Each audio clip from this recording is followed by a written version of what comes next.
Bismillahirrahmanirrahim. Assalamualaikum warahmatullahi wabarakatuh.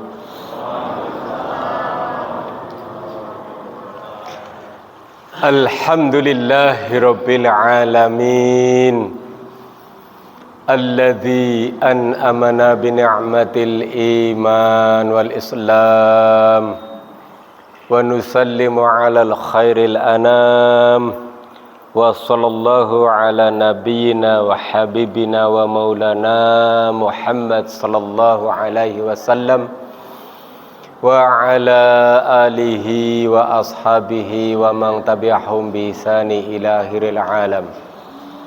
Qala Allah ta'ala fil Qur'anil Karim, a'udzu billahi minasy syaithanir rajim. Ya ayyuhalladzina amanu la tuqaddimu baina yadayillahi wa rasulih wattaqullaha innallaha sami'un alim. Ya ayyuhalladzina amanu ittaqullaha wa qulu qawlan sadida yuslih lakum a'malakum wa yaghfir lakum dhunubakum wa may yuti'illaha wa rasulahu faqad faza fawzan 'azima. Ya ayyuhalladzina amanu taqullaha wal tanzur nafsum ma qaddamat lighad wattaqullaha innallaha khabirum bima ta'malun. Amma ba'd. Para jamaah Masjid Al-Ibtisam yang semoga tetap dalam rahmat Allah Subhanahu wa ta'ala. Untuk tema kesempatan kali ini ada request alias pesan alias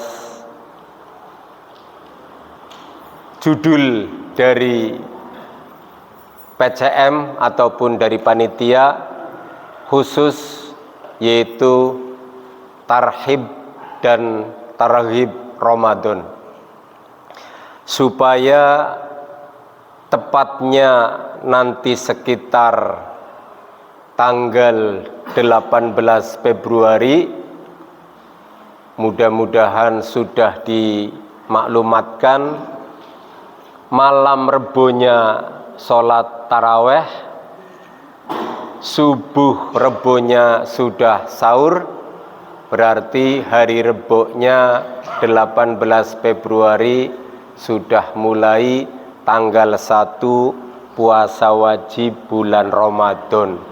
Kalau tidak ada negosiasi perubahan dengan negara ataupun dengan dunia internasional, karena terkadang secara ilmu hitungan sudah bisa dihitung, tapi secara ilmu komunikasi internasional ada pengkondisian agar kaum muslimin mungkin dalam satu negara bisa satu tanggal Ramadan, maupun bila perlu dunia internasional sudah sama-sama satu Ramadan. Itulah dialektika kehidupan beragama. Kadang sudah benar pun harus menyesuaikan orang yang belum tentu benar. Kenapa belum tentu benar? Karena tidak memiliki ilmu pasti.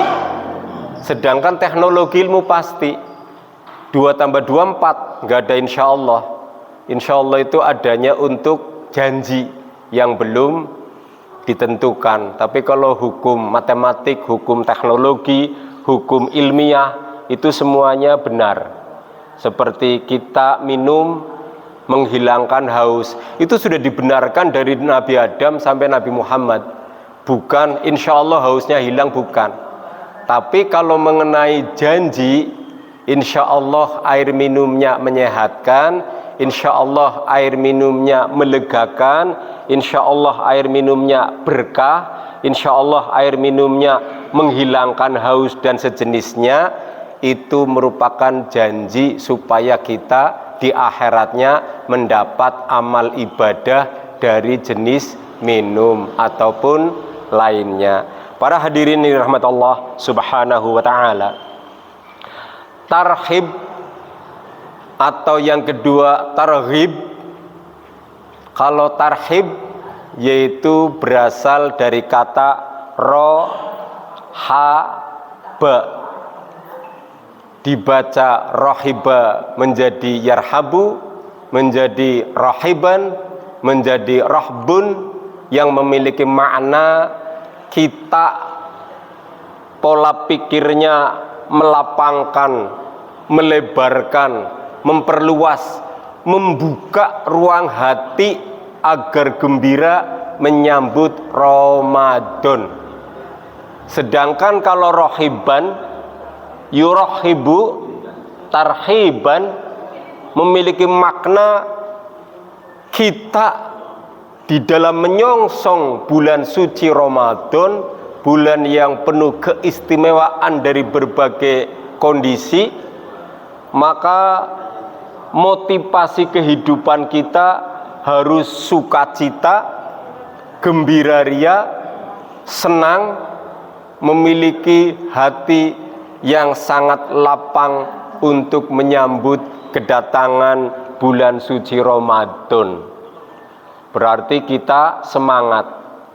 Prakteknya, kalau ada saudara kaum muslimin dengan merasa bahagia, gembira, senang, bersukacita menyambut Ramadan, berbeda cara, berbeda dengan urfnya, yaitu adat, budaya, tradisi di suatu masyarakat, apalagi beda negara, apalagi beda zaman. Kalau terjadi perbedaan tata cara, kita hormati, kita muliakan, jangan membuli selama tidak melanggar kode etik mutlaknya suatu dalil. Kalau hanya persepsi, lumrah manusia punya persepsi. Kalau sekedar nilai, lumrah manusia masing-masing adat berbeda nilai. Maka kita di dalam menyambut Ramadan kadang ada jenis haflah akhirus sana, ada jenis tabligh akbar, ada jenis pengajian untuk kepentingan Ramadan, ada jenis bahasa umumnya menggahan, munggah-munggahan ataupun semacam itu di berbagai masyarakat, ya lumrah. Jangan sampai langsung bid'ah, sesat, neraka. Rasulullah dan sahabat tidak ada unggah-unggahan. Beda zaman, beda takdir. Rasulullah jihad, Rasulullah dengan sahabat perang, boro-boro mikiri unggah-unggahan. Sudah hebatnya Islam dengan kemuliaan jihad. Sementara kita nggak ada jihad, maka hartanya untuk seneng-seneng membuat ponggol, membuat prasmanan, membuat jajanan, membuat berbagai macam kegiatan. Yuh, mau Ramadan, kita mengadakan bahasa di kampung unggah-unggahan. Jangan langsung diponis sesat. Kita pakai pendidikan, bagaimana majelis tarjih menyikapi masyarakat yang menggunakan unggah-unggahan, maka dakwah kultural masuk supaya kita menyampaikan kebahagiaan menyambut bulan suci Ramadan. Jangan langsung diponis unggah-unggahannya. Sedangkan kalau targhib pakainya ghin, itu memiliki makna di dalam pelaksanaan Ramadannya kita memiliki potensi menggali kemampuan agar di dalam ibadah penuh semangat, penuh dengan berbagai macam dorongan, penuh dengan berbagai macam kesiapsiagaan agar tarawihnya, agar sahurnya, agar puasanya, agar berbuka takjilnya dan sejenisnya. Kita memiliki mentalitas baik fisik maupun rohani kejiwaan sudah disempurnakan tawakal kepada Allah Subhanahu wa ta'ala. Maka nilai sahur, buka dan lain-lainnya maksimal di hadapan Allah Subhanahu wa ta'ala. Jangan sampai puasa kita hanya lapar, hanya haus, nanti pahala akhiratnya berkurang banyak. Jangan sampai. Maka dengan berbagai macam corak, tarhib dengan hak, targhib dengan hin, merupakan saudara seperjuangan di dalam menyambut bulan suci Ramadan. Maka disebut tarhib dan tarhib Ramadan. Adapun nilai-nilai di dalam bulan Ramadan, ada beberapa riwayat yang menggambarkan keistimewaan bulan Ramadan. Yang pertama, bulan Ramadan yaitu bulan yang penuh berkah. Maka dengan kalimat bulan yang penuh berkah, sekarang masuk ke dalam materi judul tentang tarhib dan targhib Ramadan. Para hadirin dirahmati Allah Subhanahu wa ta'ala, riwayat Imam Muslim, riwayat Imam Bukhari di dalam bab kitab Siyam ataupun As-Siyamu, kalimatnya qad ja'akum syahru ramadhana syahram mubarak. Yang namanya sungguh, ja'akum, telah datang kepada kalian. Maksudnya pada waktu baginda Nabi menyampaikan datangnya Ramadan kepada sahabat. Sedangkan setiap tahun semenjak Allah menciptakan bumi sudah datang Ramadan. Terus setiap tahun. Bukan semenjak Nabi Muhammad lahir terus baru datang, bukan. Ya, Ramadannya sudah semenjak diciptakannya bumi dan langit sudah ada Ramadan. Nabi Adam sudah ketemu Ramadan. Maka yang dimaksud sungguh telah datang bulan Ramadan, syahru mubarak, bulan yang penuh berkah. Berkah memiliki makna yang sangat luas. Baik berkah keistimewaannya sebagai bulan yang sangat mutlak untuk puasa penuh, bulan yang malamnya juga mutlak banyak orang sholat raweh sepenuh sebulan, sedangkan di bulan lain banyak malesnya, di bulan yang lain belum tentu mengamalkan. Yang ketiga, keberkahan Ramadan berlipat gandanya pahala dibanding bulan lainnya. Yang keempat, keberkahan bulan Ramadan merupakan bulan yang lagi perang saja disuruh istirahat, walaupun Rasulullah praktek perang di bulan Ramadan, yaitu perang Badar di bulan Ramadan. Satu sisi kita bulan Ramadan bertengkar aja nggak boleh, tapi sisi lain Allah mentakdirkan Rasulullah perang di bulan Ramadan. Terus kita mau pakai dalil kaku, pakai dalil saklek, seolah-olah jangan sampai terjadi bulan Ramadan umat Islam bertengkar. Ya kalau musuhnya ngajak bertengkar ya diladeni. Namanya jangankan bertengkar, buktinya jihad saja diladeni perang. Ya, itulah takdir. Jangan sampai kita menggunakan satu dalil menghilangkan dalil yang lain. Akibat kurang memadukan, kurang menyatukan, kurang mengkombinasi dari dalil yang berbeda. Maka situasi kondisi itulah yang menyebabkan berbagai makna berkah, sehingga bulan Ramadan yang kelima disebut bulan jihad. Padahal kan sama. Di bulan Uhud, di bulan Syawal juga pernah terjadi perang. Di bulan Rajab juga pernah terjadi perang, akhirnya berhenti. Di bulan lainnya juga pernah terjadi perang. Tapi kenapa Ramadan disebut bulan jihad? Karena makna mengendalikan jiwa itu memiliki makna jihad.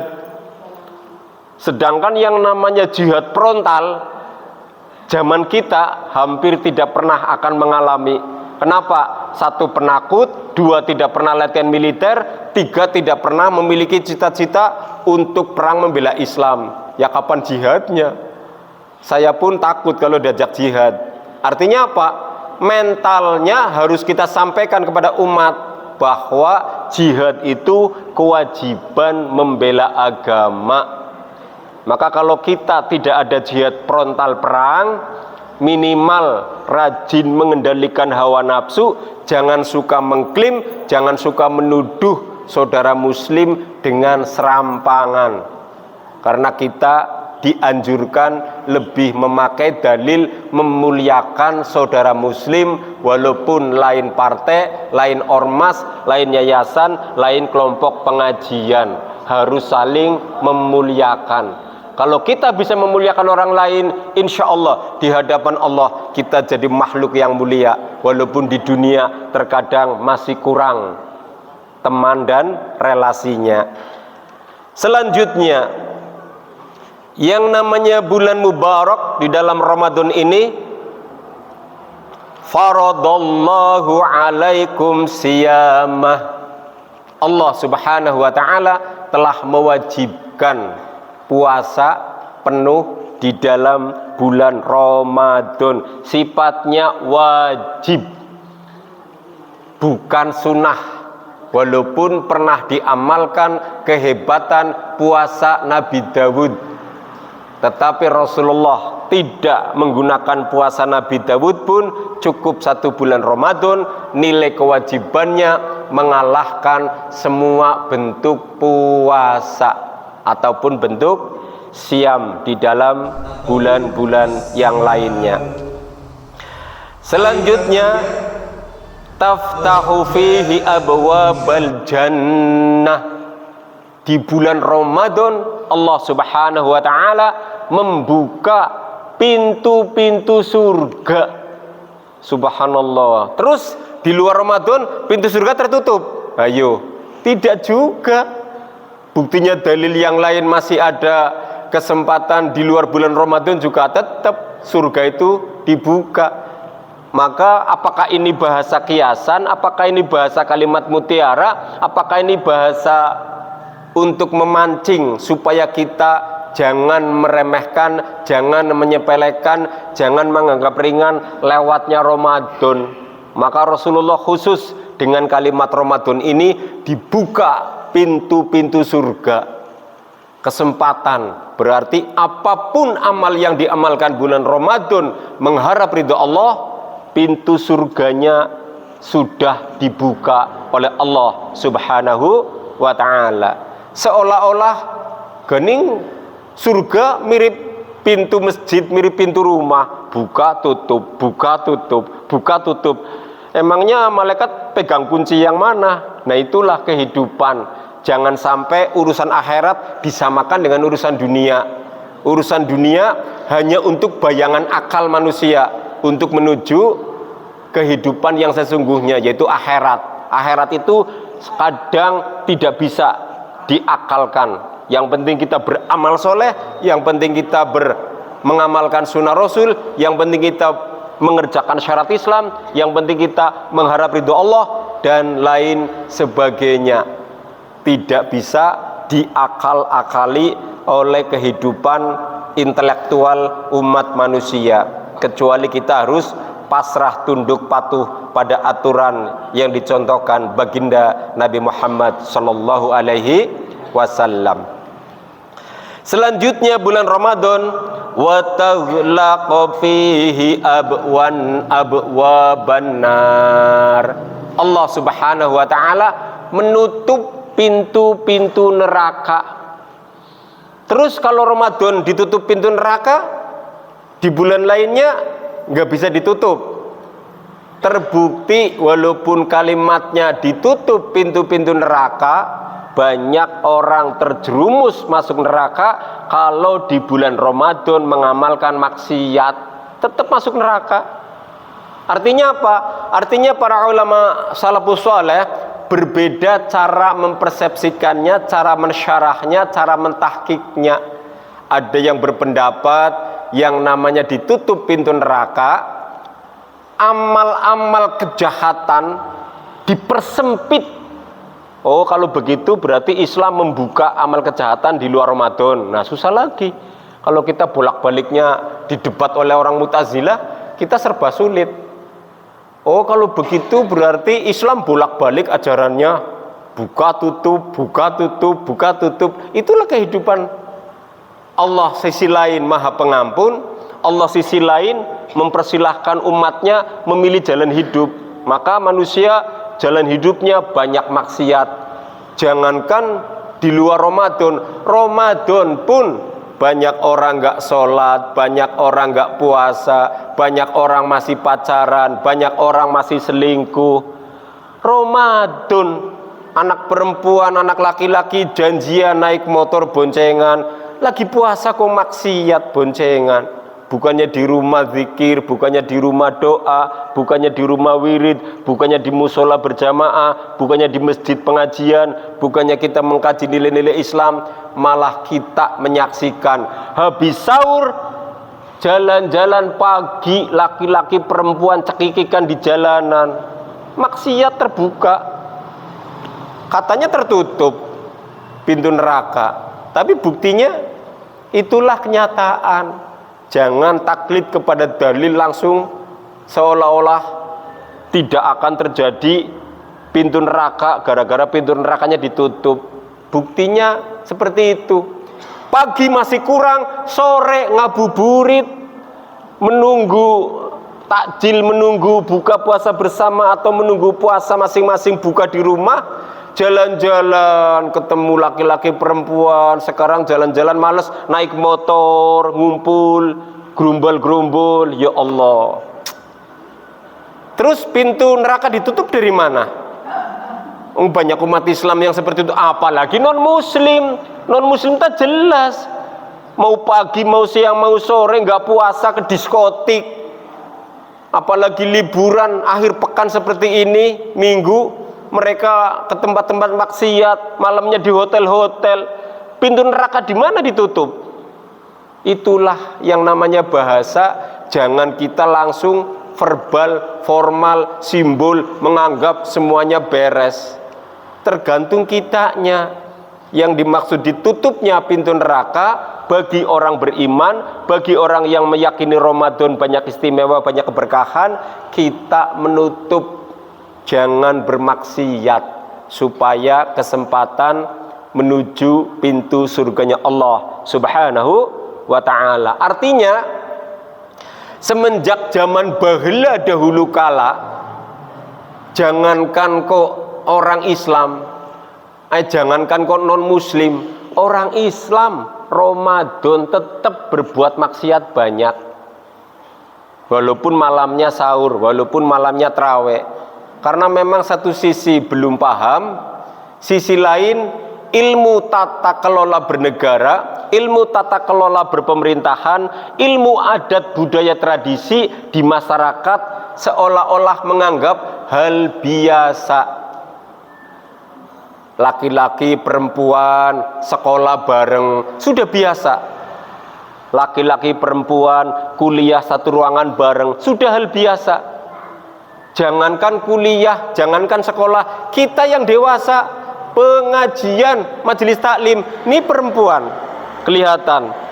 Ini kalau menurut ulama Arab Saudi, saya haram berbicara, ceramah, dakwah, mengatasnamakan syiar Islam, tapi menghadapi wanita-wanita nggak pakai cadar, nggak tutup muka. Akhirnya saya melihat cantiknya orang Banjarharjo. Gimana? Haram lagi. Itulah kalau kita mau mengambil sifat kaku, serba haram hidup zaman sekarang. Kalau mau diambil dari kaku, saklek, taklid. Tapi kan kita mengikuti majelis ulama di tempat negara masing-masing. Urfnya, adat, budaya, tradisi di negara tertentu boleh wanita melihat atau mendatangi pengajian dalam arti berjamaah di belakang laki-laki seperti ini, laki-laki di depan, di belakang ibu-ibu. Oleh ulama Indonesia boleh. Masa kita harus taklidnya kepada ulama Arab Saudi saja umpamanya, walaupun di sana kehebatannya sudah teruji. Inilah yang disebut dakwah kultural. Majelis Ulama Indonesia, ulama NU, ulama Muhammadiyah membolehkan seperti ini. Jadi akhirnya yang tadinya kelihatan haram tidak haram, boleh. Yang penting tujuannya tidak melihat untuk nafsu. Si ini mana ya yang cantik ya, bukan seperti itu.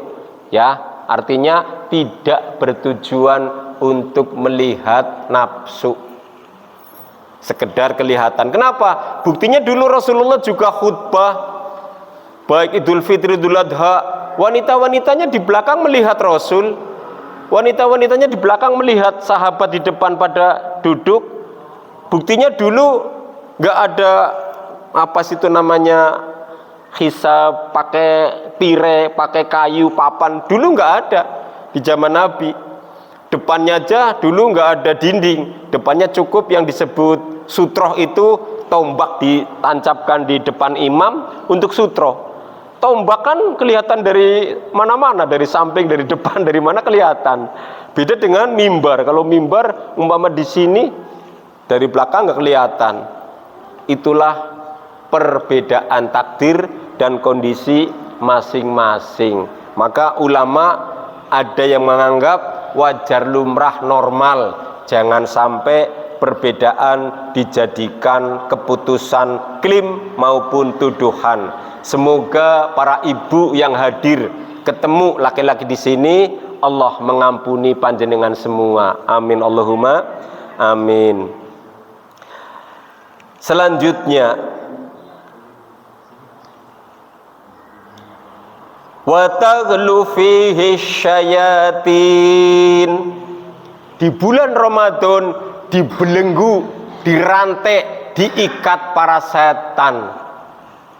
Tuh, setan mana yang diikat? Jangankan setan asli yang punya kesaktian menggoda Nabi Adam bisa. Jangankan para setan asli yang dari iblis bisa menjerumuskan Nabi Adam dan nabi-nabi yang lainnya pernah digoda. Setan manusia saja yang tidak punya kesaktian mandraguna menggoda Nabi. Setan manusia di zaman kita berarti nggak pernah ketemu Nabi Adam sampai tidak pernah ketemu Nabi Muhammad sallallahu alaihi wasallam, sudah meninggal semua nabinya. Kita saja masih tidak diikat, tidak dibelenggu, tidak dirantai. Tapi hadisnya setan dibelenggu, setan dirantai, setan diikat di bulan Ramadan. Seolah-olah kita pasti suci, kita pasti sukses, kita pasti berhasil melewati Ramadan. Kenapa? Iblis, setan, jin kafirnya sudah dibelenggu. Emangnya model penjara kayak di dunia? Di penjara aja bebas, bisa bayar sipir, bebas penjara, keluar masuk jalan-jalan. Tahanan narkoba bisa bayar sipir, masih bisa transaksi narkoba, padahal haram agama, haram negara, haram juga di masyarakat. Tapi sekian ton penangkapan narkoba, ternyata sebagian untuk barang bukti, sebagian dibisniskan lagi oleh petugas yang mensyuting laporan pertanggungjawaban barang haram. Barang haram dibisniskan. Itulah Indonesia. Dari tata cara pengelolaannya luar biasa kerusakannya. Terus Ramadan setan dibelenggu. Kita buktikan nanti setannya dari umat Islam juga banyak, bukan dari orang kafir saja, bukan dari setan asli yang berbentuk jin maupun iblis. Dari manusia banyak, bahkan KTP Islam jadi setan-setan bergentayangan di bulan Ramadan. Tidak sholat, tidak puasa, pacaran di jalanan, cekikikan, berbagai macam media sosial, bantah-bantahan. Sekedar bantah-bantahan masih mending. Media sosial masih aurat, masih selfie pakai lekton, selfie pakai pakaian nggak nutup aurat, foto-foto dipajang di media sosial tidak nutup aurat, KTP Islam. Apa itu bukan setan? Setan. Minal jinnati wan nas, dari jenis jin ada setan, waswisupi sudurinas, ke dalam dada manusia, dari manusia pun banyak setan yang selalu menggoda sesama manusia. Na'udzubillah, summa na'udzubillah min dzalik ya Allah. Fihi laila khairum minal alfi syahr, di dalam bulan Ramadan ada malam yang lebih baik daripada 1000 bulan. Di luar bulan Ramadan tidak ada. Itulah hebatnya keberkahan Ramadan. Di luar Ramadan nggak ada. Maka mencari malam yang lebih baik daripada 1000 bulan, jarang yang punya kesempatan. Kenapa jarang punya kesempatan? Satu, sholatnya nggak paham. Dua, sholatnya nggak khusyuk.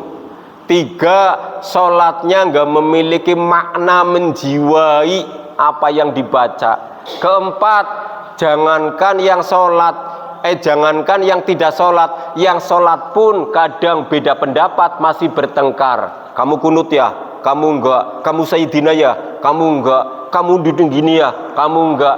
Kenapa sudah sholat kok masih senang bertengkar? Harusnya orang yang rajin sholat senang menjelaskan, jangan senang bertengkar. Senang menyampaikan, ini loh dalil A, B, C, silahkan pilih yang mana. Kalau kamu mau menganggap sebagai orang yang berakidah Ahlus Sunnah wal Jamaah, ada Imam Hanafi, ada Imam Malik, ada Imam Syafi'i, ada Imam Ahmad dan lain sebagainya. Silahkan cari pakai dalil dari argumentasi mana. Kalau kita berarti sekarang ada majelis tarjih, ikuti majelis tarjih. Nanti orang yang lain ada basul masail, ikuti kelompok seperti itu. Artinya tidak boleh saling mencela hanya gara-gara tata cara sholat yang berbeda. Karena masih banyak orang yang nggak sholat. Jadi kita harus maksimal menyampaikan nilai-nilai sholat yang benar. Man khurima khairoha,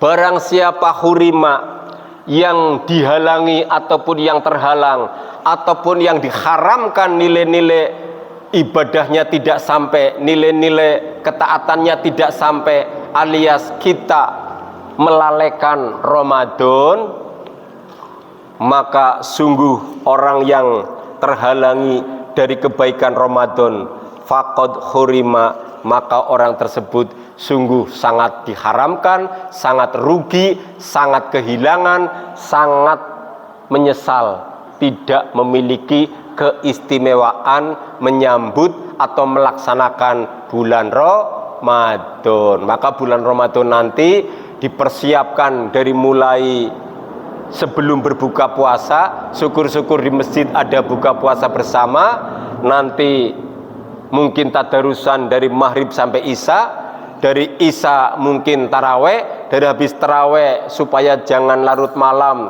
kita ikuti sunnah Nabi, tidur cepat setelah istirahat supaya sahurnya tidak ngantuk, supaya sahurnya merasa lebih fresh. Karena kalau malamnya tidur jam 11, bangun jam 2 untuk masak, kasihan ibu-ibu. 11, 12, 1, 2, baru 3 jam suruh masak. Atau jam 3 bangun, karena sekarang masakan sudah banyak bumbu-bumbu instan. Bumbunya sudah diremuk semua, tidak harus ngerus, tidak harus motong-motong. Sekarang tinggal cemplungkan ke sayuran maupun ke jenis berbagai masakan. 4 jam istirahatnya sang istri umpamanya perempuan, mengurangi nilai, walaupun nanti pahalanya hebat. Kalau mau cerita pahala, kita kurang tidur gara-gara menyiapkan urusan Ramadan, nanti kita akan menjadi ahli surga. Amin Allahumma amin. Cuman kalau cerita dunia, besok mau ke kantor, besok mau ke pabrik, besok mau ke tempat kerja, besok mau ke klinik, besok mau ke rumah sakit. Di tempat kerja ngantuk, jadi bulian. Akhirnya membuat orang lain dosa. Kenapa orang lain dosa? Orang lain ngomong, jam segini kok ngantuk, dosa. Ya, atau kita membuat orang lain iri. Enak yo, kerja kok sambil duduk ngantuk tiduran, orang lain mah capek berdiri, dia ngantuk jagong, membuat dosa. Itulah kehidupan. Lagi-lagi di bulan Ramadan lagi puasa pun orang berbuat dosa gampang, dari omongan maupun dari buruk sangka dan lain sebagainya. Para hadirin yang dirahmati Allah Subhanahu wa ta'ala, selanjutnya kalimat untuk nilai-nilai Ramadan, ketemu Ramadan supaya kita tarhib, persiapannya juga harus bagus, kemudian nanti tarhib, pelaksanaannya juga harus bagus. Maka informasi tentang yang ada Ramadannya di dalam kitab Muslim nomor hadis 233. As-sholawatul khams, sholat yang 5 waktu, wal jum'atu ila jum'ati, sholat Jumat sampai ketemu sholat Jumat lagi, wa ramadona ila ramadona. Nah ini uniknya, Ramadan sampai Ramadan, giliran nyebut Ramadan ketemu huruf khofat, ketemu huruf jer, ila, tidak Ramadoni. Kalau kalimat yang lain kan akhirnya kasroh, seperti di atas juga sudah kasroh, ilal jum'ati kasroh. Tapi kalau Ramadona ila Ramadona tetap, karena apa? Karena Ramadan merupakan isim yang sudah dari dulu, sebelum Nabi Muhammad Sallallahu Alaihi Wasallam sudah ada Ramadan. Kemudian Ramadan merupakan bentuk kalimat yang sudah dari zamannya diperuntukkan oleh semua manusia. Kejadiannya pun yang namanya Ramadan merupakan bentuk nyata dari kisah-kisah yang tidak dikasrohkan, tidak dikhofatkan dari berbagai jenisnya. Selanjutnya kalimat ini dilanjutkan,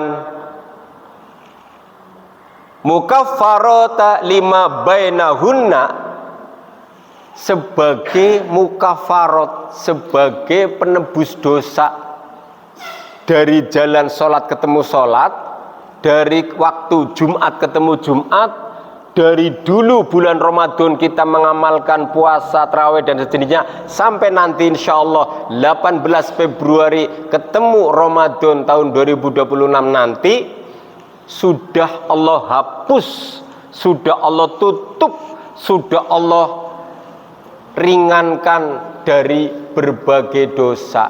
Alhamdulillah. Berarti umat Islam itu umat yang pantas ahli surga. Sahadatnya ahli surga, sholatnya ahli surga, jumatannya ahli surga, Ramadannya ahli surga, pengajiannya ahli surga, silaturahimnya ahli surga, baik sangkanya ahli surga, mendoakannya ahli surga. Lalu kita diancam neraka dari mana? Kalau mikir ke situ enak banget umat Islam. Kita itu ahli surga, tapi sebagai hati-hati, sebagai waspada, sebagai orang yang membatasi diri jangan sampai terlena oleh bujukan iblis, bujukan jin kafir, bujukan setan, maka ikhtiarnya maksimal. Jangan sampai kita membiarkan diri kita tidak mengamalkan nilai-nilai kemuliaan di dalam Islam. Walaupun dari berbagai sisi tadi dijamin surga, dijamin surga, dijamin surga, kita harus mengikhtiarkan. Dalam arti apa? Jangan sampai mampir, jangan sampai ada amalan kita yang membuat mampir ke neraka. Apa contoh yang bisa membuat mampir ke neraka? Berani terang-terangan menolak hukum Al-Quran. Siapapun akan mampir ke neraka. Mau RT, mau presiden, mau ulama, mau santri, mau siapapun, kalau berani menolak hukum Al-Quran akan mampir ke neraka. Maka hati kita, mumpung mempersiapkan Ramadan, bersihkan dari sifat-sifat penolakan kepada hukum Al-Quran. Kita lepaskan, kita buang sifat-sifat iblis yang sombong kepada Allah Subhanahu wa ta'ala, supaya kita memantapkan diri. Siapa lagi orang yang pantas layak mampir ke neraka? Orang yang berani terang-terangan tanda tangan menolak hukum syariat Islam.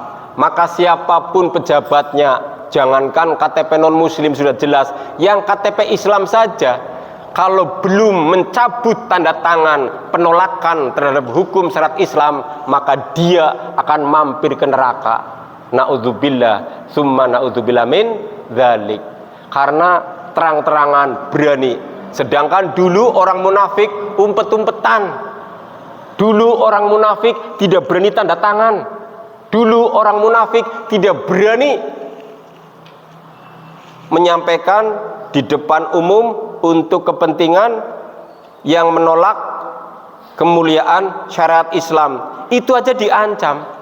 Apalagi terang-terangan, dirapatkan sidang kabinet, dirapatkan sidang paripurna, dirapatkan sidang parlemen DPR, tanda tangan ketua fraksi masing-masing untuk menolak tegaknya syariat Islam. Maka yang menandatangani tangannya nanti menjadi saksi mampir ke neraka. Naudzubillah min dzalik. Kecuali tobat. Apa tobatnya? Ya harus berani menyampaikan, saya tobat. Karena saya tidak bisa menghapus, sudah menjadi undang-undang, sudah menjadi peraturan, dan harus menghapus, harus persetujuan orang banyak, saya nggak disetujui, maka saya berlepas diri mulai hari ini, mulai detik ini, mulai jam ini, mulai kesempatan ini, saya tobat kepada Allah. Baru hebat anggota dewan pejabat yang pernah tanda tangan, berani terang-terangan, itu baru insya Allah masuk surga. Amin Allahumma amin. Tapi pernah dengar enggak? Belum. Kenapa? Setannya masih hebat di dalam dadanya para pejabat yang mengambil kebijakan tanda tangan. Dianggapnya tanda tangan itu enggak masuk neraka. Dianggapnya masuk neraka itu kalau membunuh orang, kalau sekedar berbuat dolim. Ini tanda tangan ini jangan dianggap enggak dolim. Tanda tangan berbahaya. Maka itulah orang yang resikonya berat di hadapan Allah Subhanahu wa ta'ala. Lalu siapa saja orang yang dijamin kebenarannya dari sholat ke sholat, dari Jumat ke Jumat, dari Ramadan ke Ramadan, apabila mereka ingin ditutup dosa-dosanya, ingin dihapus dosa-dosanya, atau sebagai penutup dosa-dosa, idza tanibat al-kabair, apabila jika kalau orang tersebut meninggalkan, menjauhi dosa-dosa besar. Kalau meninggalkan, menjauhi dosa besar, itulah kita di surga. Kenapa? Dari sholat ke sholat dihapus dosa-dosanya, dari Jumat ke Jumat dihapus dosa-dosanya, dari Ramadan ke Ramadan dihapus dosa-dosanya. Kalau kita meninggalkan dosa-dosa besar. Apa dosa besar? Syirik. Kalau kita nggak syirik, alhamdulillah, berarti calon orang-orang selamat. Amin Allahumma amin. Yang kedua apa? Syihir. Kalau kita tidak berbuat teluh, tidak berbuat syihir, tidak berbuat mengakibatkan orang lain celaka dengan jampi-jampi dan jenisnya, insya Allah selamat.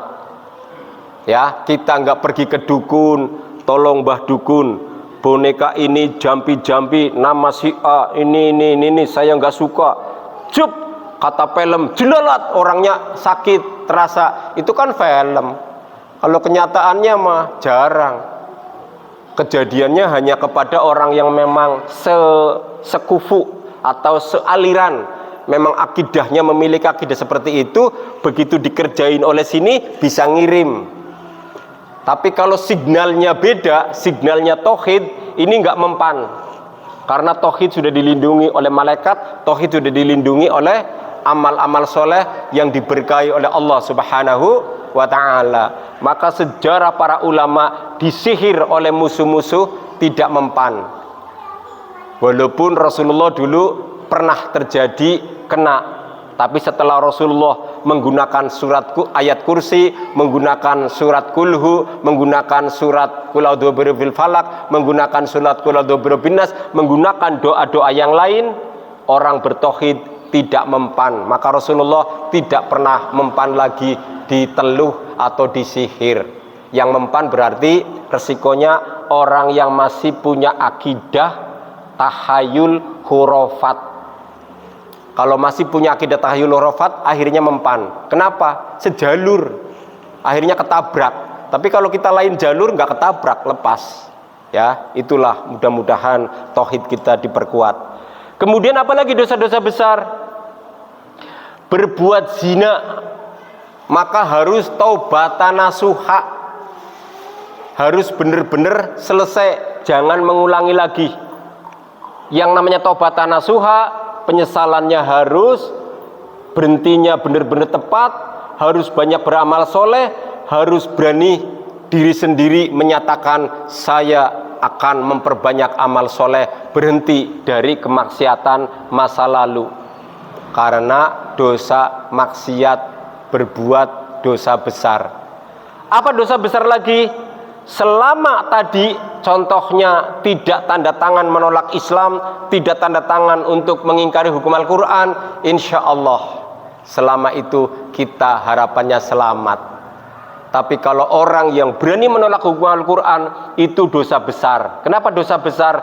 1, diancam murtad, 2, diancam kafir, 3, diancam syirik, 4, diancam munafik. Orang munafik sekalipun KTP-nya Islam, sekalipun penampilannya Islam, al-munafiqu fi darkil asfali minan nar. Orang munafik itu di dasar neraka. Na'udzubillah min dzalik. Jangan sampai. Dosa besar berat sekali. Maka kita harus melepaskan dosa-dosa besar. Apalagi dosa besar? Menipu. Bilangnya ini anggaran untuk kesejahteraan rakyat, sekian ratus triliun. Ternyata umpama 100 triliun untuk dibagi-bagi ke rakyat, itu pun baginya sering tidak tepat. Yang 200 triliun untuk upahnya orang yang tanda tangan. Kenapa lebih banyak yang dikorupsi? Kenapa lebih banyak yang diambil oleh orang kaya? Kalau memang pengen nolong rakyat kecil, kalau memang bukan penipu, ya 100 triliun untuk rakyat, ya untuk rakyat. Kitanya enggak mengambil triliunan lagi. Karena apa? Sudah digaji. Pejabat sudah digaji, sudah ada juklak-juknisnya. Kenapa harus memutuskan untuk membantu rakyat bansos? Laporan-laporannya 500 triliun dana bansos bocor. Apa itu enggak gila? Sekarang dibuktikan setelah jadi presiden, mampu enggak mengoreksi 500 triliun itu? Kalau mampu berarti hebat, bukan presiden omon-omon. Kalau nggak mampu berarti itulah kampanye omon-omon. Masing-masing orang seneng omon-omon. Maka kita supaya nggak omon-omon mendoakan, ya Allah berikan kekuatan bagi pejabat yang tidak hanya ingin omon-omon. Tapi kalau memang di hadapanmu mereka hatinya omon-omon, terserah urusanmu ya Allah. Yang penting kami berbaik sangka kepada sesama saudara kaum muslimin. Jadi orang yang ingin ditutup dosanya dari ibadah ke ibadah yang lain, kalau kita meninggalkan dosa besar. Kesimpulan terakhir, kalimat untuk menyambut Ramadan, baik di dalam kitab Imam Ibnu Majah maupun di dalam kitab yang lainnya, Rasulullah berpesan,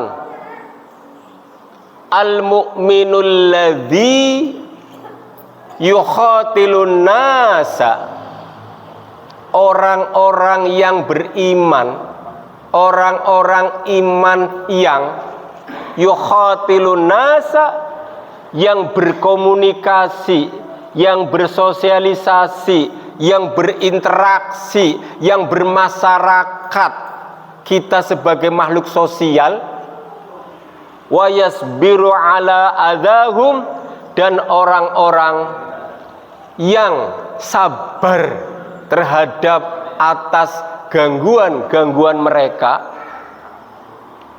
Maka orang-orang yang iman pergaulan dengan manusia, orang-orang yang sabar terhadap gangguan sesama manusia dalam bermasyarakat, a'dhamu ajrun, sangat agung pahalanya, sangat besar ganjarannya, sangat mulia pahala di sisi Allah Subhanahu wa taala, minal mu'minil ladzi, daripada orang iman yang la yukhalitun nas, orang iman yang tidak bergaul dengan manusia, orang iman yang tidak bersosialisasi dengan manusia, orang iman yang tidak berinteraksi dengan manusia, orang iman yang tidak bermasyarakat dengan manusia. Contoh, kita ada RT RW, nggak pernah datang di rapat RT RW padahal diundang,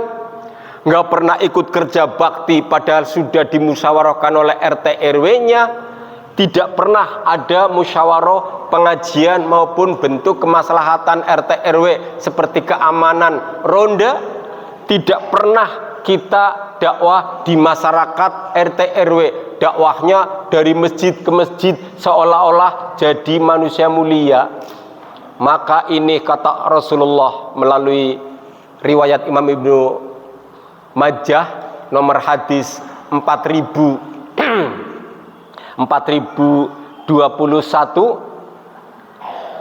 menyinggung orang yang hebat, orang yang pahalanya lebih banyak, lebih besar, orang iman yang bergaul dengan masyarakat, orang yang sabar menghadapi gangguan masyarakat, daripada kelihatan ceramah gini tapi hanya dari masjid ke masjid, sama RT nggak kenal, sama tetangga nggak peduli, sama kerja bakti nggak urusan, sama rapat-rapat urusan RT RW nggak pernah menanggapi, tidak mengenal lingkungan. Padahal Rasulullah 40 rumah kenal, 40 rumahnya di zaman sahabat.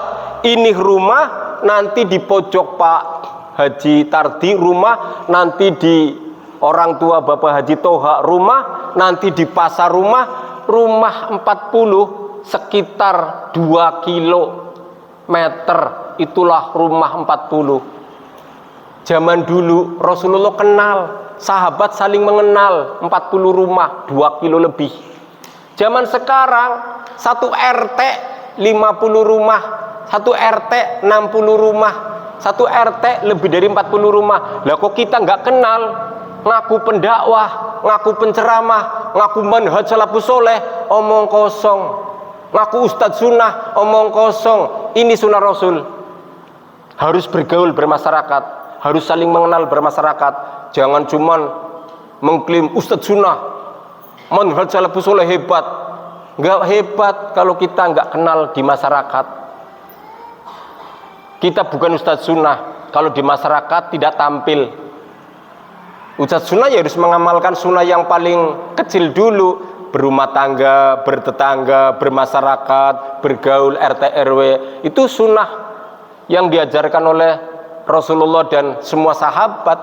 Baru kita ke luar sebagai ustadz sunnah, sebagai manhaj, baru kita keluar. Kalau belum seperti itu jangan. Maka kita mengapresiasi hebat orang NU bisa ber-RT RW, hebat orang Muhammadiyah bisa ber-RT RW, hebat orang-orang Islam yang bisa ber-RT RW, bermasyarakat. Sedangkan kita yang tidak bermasyarakat belum tentu hebat. Maka kesimpulan terakhirnya, kalimat tadi, yang sabar menghadapi gangguan masyarakat. Satu, Rasulullah dulu menghadapi kafir mutlak. Rasulullah dulu menghadapi musyrikin mutlak. Rasulullah dulu menghadapi orang non muslim mutlak. Rasulullah dulu menghadapi orang yang tidak mengimani dirinya Nabi. Rasulullah dulu menghadapi orang yang tidak mengimani kitab suci Al-Quran. Rasulullah dulu menghadapi orang yang tidak percaya rukun Islam. Rasulullah dulu menghadapi orang yang tidak percaya rukun iman. Tapi Rasulullah dengan sahabat sabar bergaul dengan Raja Najasyi yang Kristen, bergaul dengan Yahudi Bani Nadir, bergaul dengan Nasrani Najran, bergaul. Hebat contoh pergaulan. Kita menghadapi sesama muslim hanya beda partai, menghadapi sesama muslim beda ormas, menghadapi saudara muslim beda yayasan, menghadapi saudara muslim beda pengajian, menghadapi saudara muslim hanya beda kelompok. Laisa minni bukan kelompokku, laisa minna bukan golonganku. Nggak mau akur, nggak sabar. Ustadz nggak sabar seperti itu ngaku ahlus sunnah. Nggak sabar. Rasulullah menghadapi non muslim aja sabar, masa kita menghadapi saudara muslim tidak sabar? Maka kita berarti bukan ciri pendakwah Ahlus Sunnah wal Jamaah kalau kita nggak sabar menghadapi sesama saudara muslim, alias kualitasnya rendah banget. Menghadapi saudara muslim begini kok, sampai-sampai laisa minni laisa minna. Wong sahabat yang menghadapi musuh saja kirim surat, harus ada interaksi diplomasi kok. Itulah pengajian.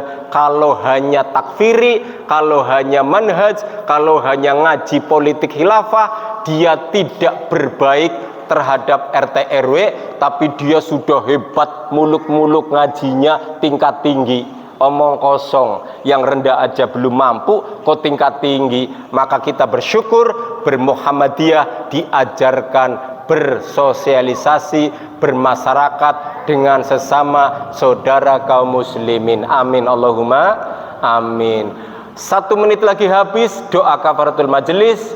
Subhanakallahumma wa bihamdika asyhadu an la ilaha illa anta astaghfiruka wa atubu ilaik. Saya langsung akan pamit karena menuju ke haflah akhirus sanah di Kauman Brebes. Semoga kajian kesempatan kali ini menjadikan kita menyambut Ramadan bersama masyarakat saudara kaum muslimin. Nasru minallahi wa fatun qarib, basyiril mu'minin. Wassalamualaikum warahmatullahi wabarakatuh.